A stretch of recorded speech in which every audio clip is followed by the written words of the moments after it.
नमस्कार दोस्तों, आपका हमारे चैनल में स्वागत है। महालक्ष्मी की पौराणिक कथा। पौराणिक कथा के अनुसार प्राचीन काल में एक गरीब ब्राह्मण रहता था। वह भगवान विष्णु का परम भक्त था। एक दिन उसकी भक्ति से खुश होकर भगवान विष्णु ने उसे दर्शन दिए और मनचाहा वरदान मांगने को कहा।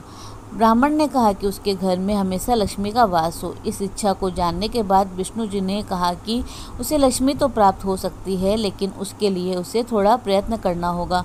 भगवान विष्णु ने कहा कि मंदिर के सामने एक स्त्री रोज आती है और यहाँ आकर उपलेट थापती है। तुम बस उसे अपने घर आने का निमंत्रण देना। वह स्त्री ही देवी लक्ष्मी है। अगर वह स्त्री यदि तुम्हारे घर आती है तो तुम्हारा घर धन धान्य से भर जाएगा। कहकर भगवान विष्णु अदृश्य हो गए। अगले दिन सुबह 4 बजे ब्राह्मण मंदिर के सामने बैठ गया और जब धन की देवी माँ लक्ष्मी उपले थापने आई तो ब्राह्मण ने उन्हें अपने घर में आने का निवेदन किया। ब्राह्मण के व्यक्तित्व को सुनकर लक्ष्मी जी समझ गई कि ये सब विष्णु जी का किया धराया है। माता लक्ष्मी ने कहा कि तुम 16 दिन तक महालक्ष्मी व्रत को विधि पूर्वक करो और रात के समय चंद्रमा को अर्घ्य दो तो मैं तुम्हारे घर आऊँगी। देवी के कहे अनुसार ब्राह्मण ने देवी का व्रत और पूजन किया और उत्तर दिशा की ओर मुख करके देवी जी को पुकारा। अपने वचन के अनुसार अपने वचन को पूरा करने के लिए धन की देवी प्रकट हुई और गरीब ब्राह्मण के हर दुख को दूर किया और उसके घर को सुख संपत्ति से भर दिया। महालक्ष्मी की दूसरी पौराणिक कथा। पौराणिक कथा के अनुसार एक बार भगवान विष्णु मृत्युलोक यानी कि भूलोक में गमन करने के लिए निकल पड़े। माता लक्ष्मी ने भी निवेदन किया कि वह भी उनके साथ आना चाहती है। भगवान विष्णु उनके स्वभाव से परिचित थे, इसीलिए पहले ही उन्हें आगाह किया कि मैं आपको एक ही शर्त पर साथ लेकर चल सकता हूँ। माता लक्ष्मी मन ही मन बहुत खुश हुई कि चलो सशर्त ही सही, भगवान साथ ले जाने के लिए तो माने। माता फटाक से बोली कि मुझे सारी शर्तें मंजूर है। भगवान विष्णु ने कहा कि जो मैं चाहूँ, जैसा मैं कहूँ, आपको वैसा ही करना होगा। माता बोली कि ठीक है, आप जैसा कहेंगे मैं वैसे ही करूँगी। दोनों भूलोक पर आकर विचरण करने लगे।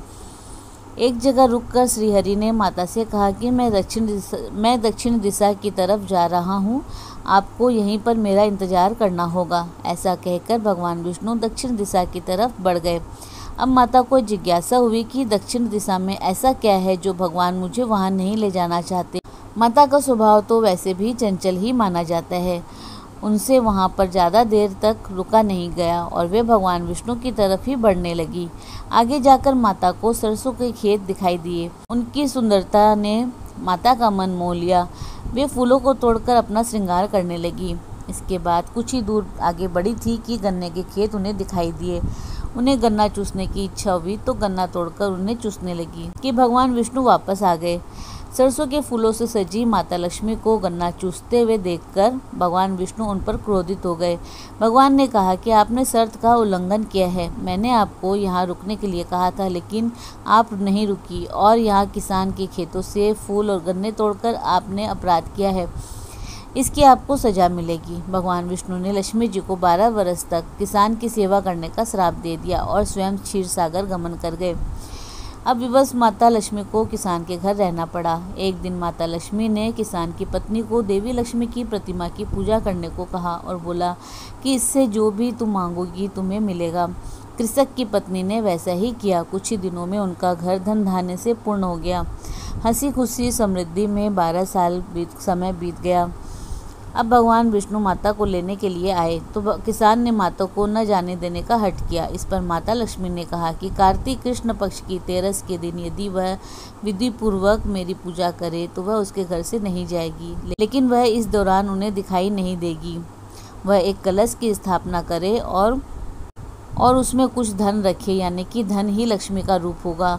इस प्रकार 13 के दिन किसान ने माता के बताए अनुसार ही पूजा कर कलश स्थापना की और किसान का घर धन धान्य से पूर्ण रहने लगा। तब से लेकर आज तक धनतेरस पर माता लक्ष्मी की पूजा करने की परंपरा भी चली आ रही है। महालक्ष्मी की तीसरी पौराणिक कथा। हिंदू धर्म में महालक्ष्मी व्रत का विशेष महत्व है। भाद्रपद शुक्ल अष्टमी के दिन से यह व्रत शुरू होता है और 16 दिन तक यह व्रत किया जाता है।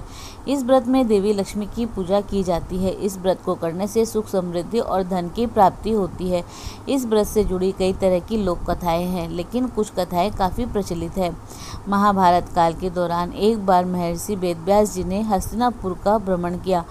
महाराज धृतराष्ट्र ने उन्हें अपने राजमहल में पधारने का न्योता दिया। महाराज धृतराष्ट्र ने उन्हें अपने राजमहल में पधारने का आमंत्रण दिया।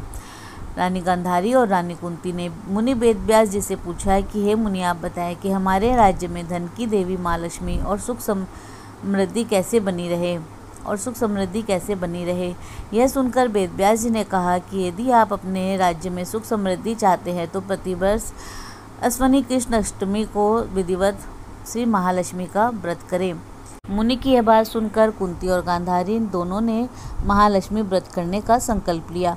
रानी गांधारी ने अपने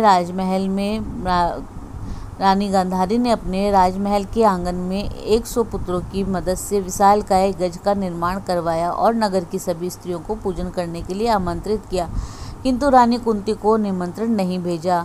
जब सभी महिलाएं गांधारी के राजमहल पूजा करने के लिए जाने लगी तो कुंती उदास हो गई। माता को दुखी देखकर पांचों पांडवों ने पूछा कि माता, आप क्यों उदास हो? तब कुंती ने सारी बात बता दी। इस पर अर्जुन ने कहा कि माता, आप महालक्ष्मी पूजन की तैयारी कीजिए, मैं आपके लिए हाथी लेकर आता हूँ। ऐसा कहकर अर्जुन इंद्र के पास गए और इंद्रलोक से अपनी माता के लिए ऐरावत हाथी लेकर आए। जब नगर की महिलाओं को पता चला कि रानी कुंती के महल में स्वर्ग से ऐरावत हाथी आया है तो सारे नगर में शोर मच गया। हाथी को देखने के लिए पूरा नगर एकत्रित हो गया और सभी विवाहित महिलाओं ने विधि विधान से महालक्ष्मी का पूजन किया। पौराणिक मान्यता है कि इस व्रत की कहानी को 16 बार कहा जाता है और हर चीज़ या पूजन सामग्री 16 बार चढ़ाई जाती है। दोस्तों, यदि आपको हमारा वीडियो पसंद आए तो आप अपने विचार कमेंट बॉक्स में अवश्य डालें। साथ ही हमारे चैनल को लाइक, शेयर व सब्सक्राइब करें। हमारे चैनल में विजिट करने के लिए धन्यवाद।